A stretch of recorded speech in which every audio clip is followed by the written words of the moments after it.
Good evening. I am speaking to you from the P1 classroom of West Pembroke Primary School. It is here and in countless other classrooms across the island that the seed of lifelong learning is planted, and where every Bermudian parent prays that our children will be protected, nurtured, and acquire the skills they need to become drivers of their own destiny and take their proper place in our economy. Just 1 year ago, you, the people of Bermuda, determined that a new direction was required for our island. As the sun sets on that July evening and the polls closed, the voice of the people began to be heard from east to west, a loud voice that gave an unprecedented mandate to their new government. All of us who were elected that night remain humbled and grateful for the opportunity to serve you. And with your prayers and well wishes, we have spent the last 12 months devoted to delivering on our promises to you. In 2017, our community was on edge. Policies were designed to preserve the livelihood of a few, while the majority were told to share the sacrifice. We faced an insensitive approach to immigration that many of us believe would lead to the further marginalization of Bermudians in our own country. And we witnessed the deployment of riot police against our citizens as they sought to take a stand against injustice. The civil servants, many of whom are our family, friends, or neighbors, had been denigrated and saw their departments reduced to unsafe operational levels. Austerity was failing, and trust in the elected government was at an all-time low. Our first job was to change these conditions and signal to the people that we could do better. With your help, we changed the direction of the country and began an approach that is moving us from a Bermuda that only worked for the elite and privileged to Bermuda that can and will work for all of us. In their crisp, clean uniforms and brand new shoes, the children who will enter this P1 classroom in September occupy a unique position in our society. The fulfillment of the promise of their youth is directly linked to how we care for our seniors today. The recent census confirmed that we are an aging population, and so we must provide golden years of dignity and security for our seniors. After a lifetime of work and sacrifice, senior citizens today are confronted with the prospect of increasing healthcare costs and witnessing life savings reduced by the care they now require. We must preserve the dignity of our seniors and ensure that they do not have to needlessly struggle after the sacrifices they made to build the Bermuda our generation enjoys. Last year, we established an Aging Well Committee to drive forward the policies and laws that will ensure that the issues of our seniors are always front and center with this government. The annual pension increases put in place by this government are a start, but we know that we must do more. When our seniors can age at home, surrounded by their loved ones, in familiar surroundings, they can enjoy their golden years more peacefully and comfortably. To encourage families to support seniors aging at home, I am pleased to announce that the government, through the Bermuda Housing Corporation, will facilitate interest-free home improvement loans of up to $15,000 for families who need help modifying their home or that of their senior loved one. In addition, we will allow for the fixtures and fittings imported for these small projects to be duty-free. That duty exemption will also be extended to existing or new rest homes, as they also play an important part in our healthcare system. For many years, Leafroy House has not been in the best state for the care and comfort of its residents. A new facility is necessary, and I wish for the staff, residents, and families to know that we are working on a new site that will feature the best care for seniors. This new facility will combine the Mangrove Bay Clinic under its roof, providing the West End with much needed improved community health services. To provide for the needs of our seniors, we will require a strong economy, and this government is determined to continue the work to grow and diversify Bermuda's economy. In April, ratings agency Standard & Poor's upgraded their outlook for Bermuda's economy to positive. This is the first time in 12 years that S&P have had a positive outlook on Bermuda. This was independent validation of your government's sound financial management and the steps your government has taken to grow Bermuda's economy that will provide more jobs in the future. To ensure that we diversify our economy, the advances in distributed ledger technology and fintech have been harnessed by the decisive legislative action we have taken. Bermuda has emerged as a world leader in this area, and a key component of the development of these new industries is ensuring that Bermudians can both invest and work in them. A new fintech business unit has been formed under the Ministry of National Security with a mandate to develop this industry while providing training opportunities for Bermudians who wish to work in and benefit from this new industry. The success of this economy will be founded in our ability to build capacity locally. Where we have fallen short in the past have been short-term fixes that cannot stand the test of time. We can no longer govern only for the economy of today. We must build the economy of tomorrow. That is what fintech is all about. That is what blockchain and distributed ledger technology means for you. It is the next wave of how the world will do things, and we must open up that world to the young minds that do not know a world without the internet or smartphones. We cannot let new developments pass us by and defend our non-participation on the basis that we have something that works and should just be preserved. That is the attitude that caused Bermuda to fade in tourism, and this government will not repeat that mistake with fintech. If you look around this classroom, you can sense the expectation, the hopes and dreams of the boys and girls who will pass through its door. Our sacred trust to them is to provide teaching and learning of the highest standard, leading to successful educational outcomes that prepare them for the economy of the future. As we continue to address the improvement of educational outcomes for our students, we have kept our promise to expose our young people to science, technology, engineering, art, and mathematics, or STEAM education at the primary school level. It is exciting to report that a STEAM curriculum has been chosen for primary schools, with 4 primary schools successfully piloting the curriculum this year.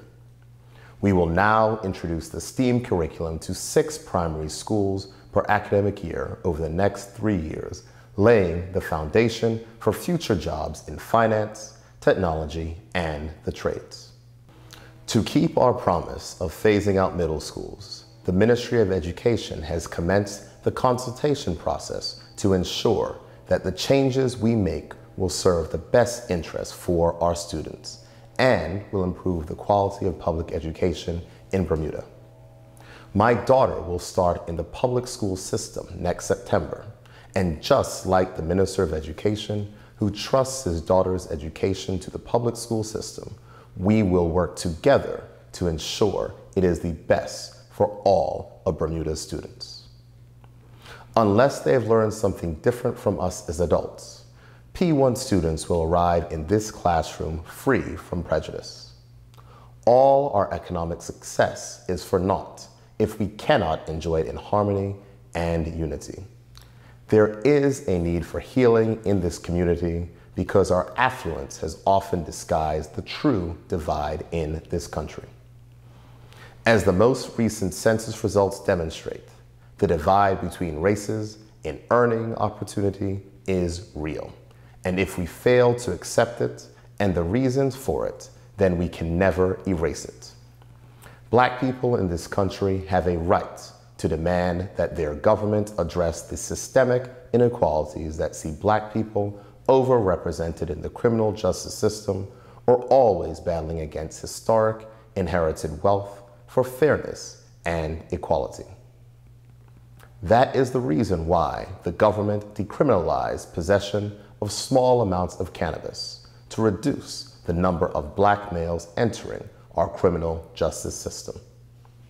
That is the reason why this government has finally made it official policy to ensure that more government contracts can go to those persons who do not have access to inherited wealth. It is only through the affirmative action of the government that these historic trends, laid bare in the most recent census report, can be reversed. We will change the way the government monies are spent in a fair and transparent manner so that in the future, my 2-year-old son can live in a better and fairer Bermuda. Much of our work has been affected by the failure of the previous administration to invest in infrastructure. At a time when basic services like public transport and garbage collection needed an injection of capital funding, that money was spent elsewhere. The ongoing issues we have had with the bus fleet and with providing reliable trash collection are a direct result of the previous administration's failure to prioritize these services while promoting other projects. We have ordered much needed new buses and garbage trucks, and while they are being assembled, we continue to be grateful for your patience and understanding as we work hard to make what services we are able to provide reliable. In this year's budget statement, I highlighted the pressures on hard-working families and what we would do to provide some relief. Those measures, such as duty and payroll tax reductions, are beginning to take hold, but we know that more is needed. The cost of living in Bermuda is too high. We know that far too many Bermudians are struggling to make ends meet, and one of the main drivers of our high cost of living is the price of electricity. The era of continued unsustainable electricity increases must come to an end. After a century of profits, it is not right that the hard-working people of Bermuda pay for new energy infrastructure through rate increases. We cannot change the trajectory of our country if we continue to repeat the mistakes of the past, and this government will take decisive action to ensure that energy in Bermuda is more affordable. In this year's budget statement, I indicated that it is time to consign old restrictions to the history books. To increase the options for development inside the city of Hamilton and to provide economic activity to North Hamilton, the government undertook to revise height restrictions in the Hamilton Economic Empowerment Zone for residential and mixed-use development. The work to complete this revision is in hand, and the plan will be finalized before the end of this year. Before this session of Parliament is over, we will have much needed consumer debt protection legislation. We must deal with debt sensitively and justly, holding financial service providers accountable for their actions in the treatment of consumers. We are beginning the complex process of creating more banking options for Bermuda.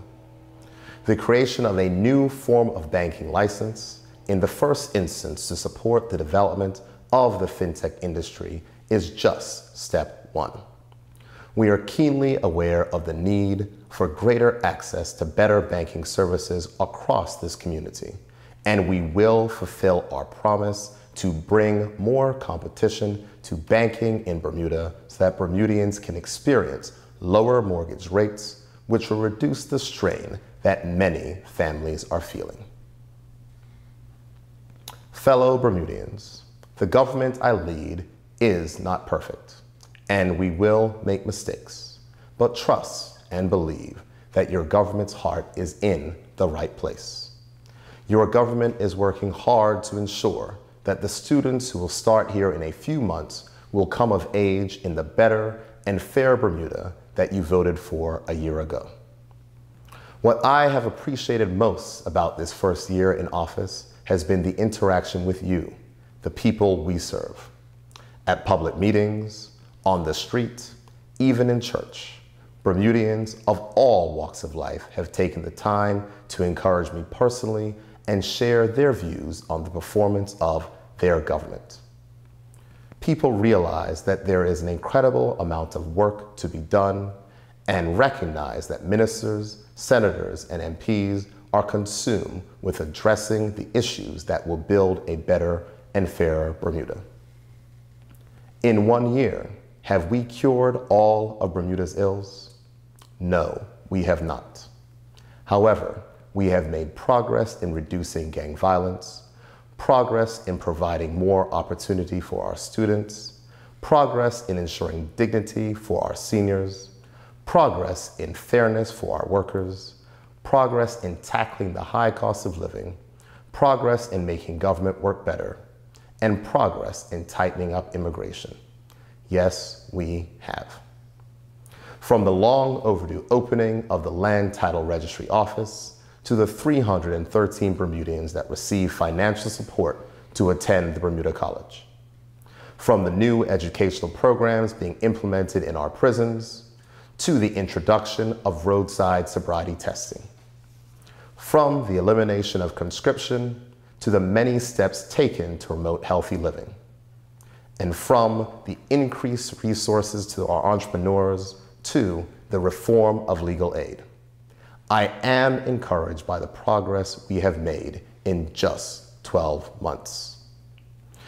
I have been inspired by the young people who have become more engaged in society and who have taken the initiative to share incredible ideas to improve the lives of their fellow Bermudians. With 43 new fintech companies in varying stages of incorporation, an upgraded economic outlook, and an increase in insurance registrations, it is clear that investor confidence in this government and in Bermuda is growing again. That was what we were elected to do. And over the next several years, with your continued input, guidance, and support, we will continue to make progress. This journey is only beginning, and all of us, wherever we serve in this government, are filled with the same promise and energy that will resound within these walls when school returns. We committed to building a better and fairer Bermuda, and with your continued support, we are doing that every day. Thank you, and good night.